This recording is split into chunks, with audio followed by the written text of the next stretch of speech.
In a moment, you're going to meet a couple who took part in the Moderna vaccine trial, and they may give us some important new insight into what some of the rest of us can soon expect. When it comes to these vaccines, it's not just about stopping COVID. What we're seeing now is an entirely new way of thinking about the power of vaccines. I thought this was Since cool. the first vaccine for smallpox in 1796, vaccines have all relied on the same basic concept. Give a little piece of the virus, also known as antigen, to someone, not enough to make them sick, and then their body would be taught to make antibodies to it. Those are proteins that neutralize the virus if that virus ever tried to invade again. That's what makes you immune. But what if the body could be taught to do the whole thing? Not just make antibodies, but to make the antigen as well, to essentially become its own vaccine-making machine. It's exactly why Pfizer and Moderna have focused on this tiny strand of genetic material that our cells use all the time. It's known as MRNA. It stands for messenger RNA. It carries the instructions for cells to make whatever protein you want. So with the simple genetic sequence, we can then program the body to make an antigen.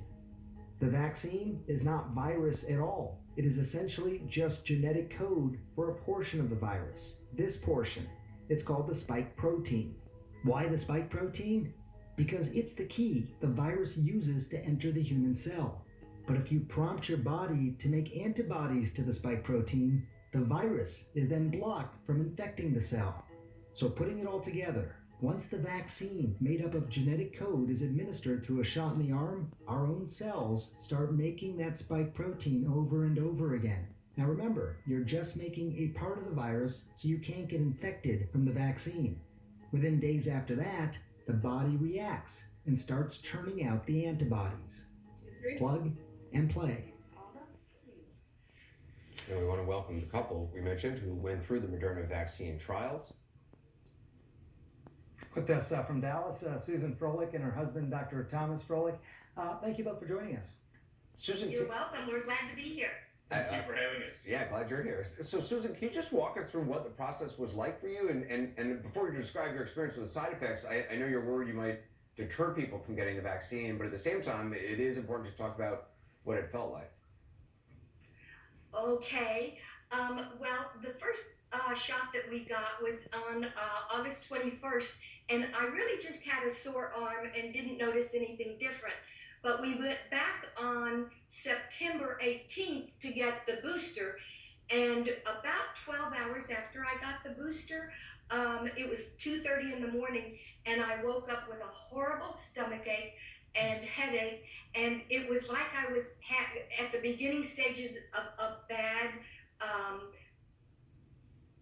flu. Mm-hmm. And so I didn't have anything to take for it at the time, so I was in a lot of pain until about 4 hours later when my husband woke up and I had him go get me some naproxen. And once I took the naproxen, I took 440 milligrams of it, then all those symptoms went away.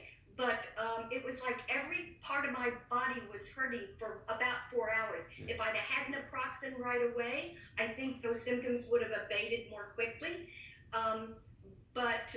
So my muscles hurt, my joints hurt, my bones hurt, my jaw hurt.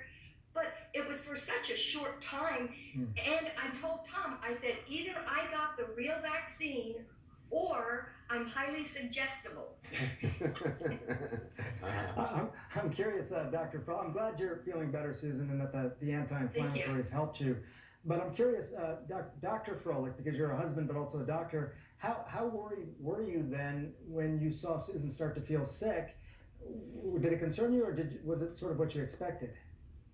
Well, it's kind of what I expected. I mean, what I recognized is that the symptoms she was having were really the signs of a big release of interferon, like happens when we give people interferon in cancer treatment, or like happens when you get the flu.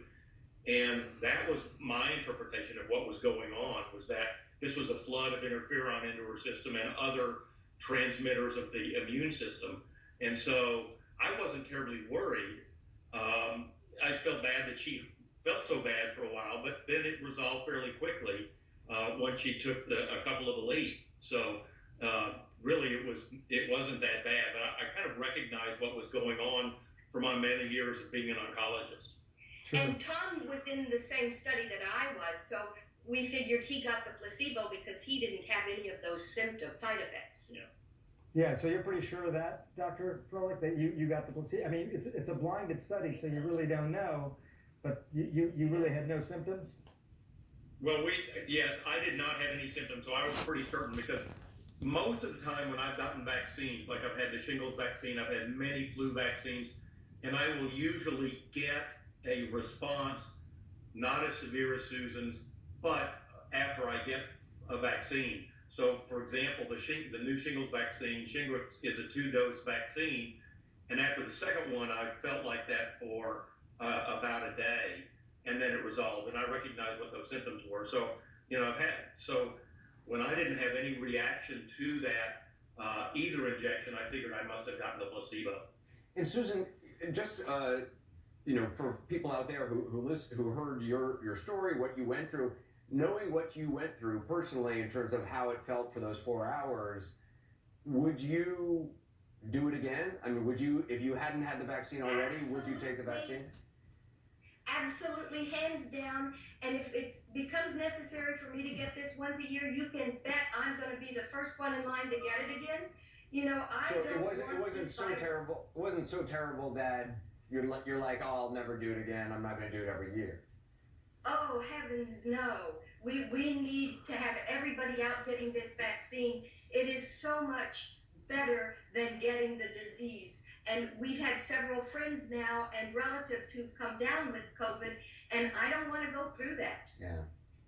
Yeah, I mean, it's amazing. Half the country now knows someone who's either hospitalized or has died from this.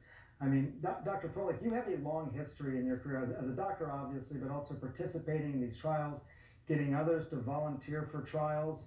I wonder if you could just talk about why this one in particular was so important, and also how you motivate people to take the vaccine and be a part of all this.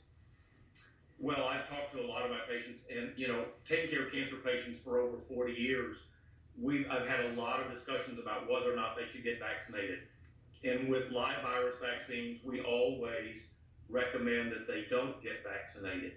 With this vaccine, which is an mRNA vaccine, it's completely safe. They cannot get any infection from it.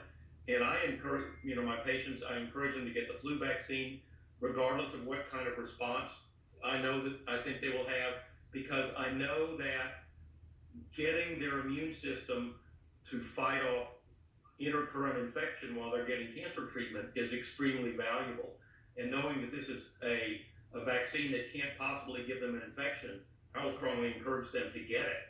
And I've already talked to people about our experience, and they've asked, should they get the vaccine? I said, absolutely, when it becomes available, and we'll help figure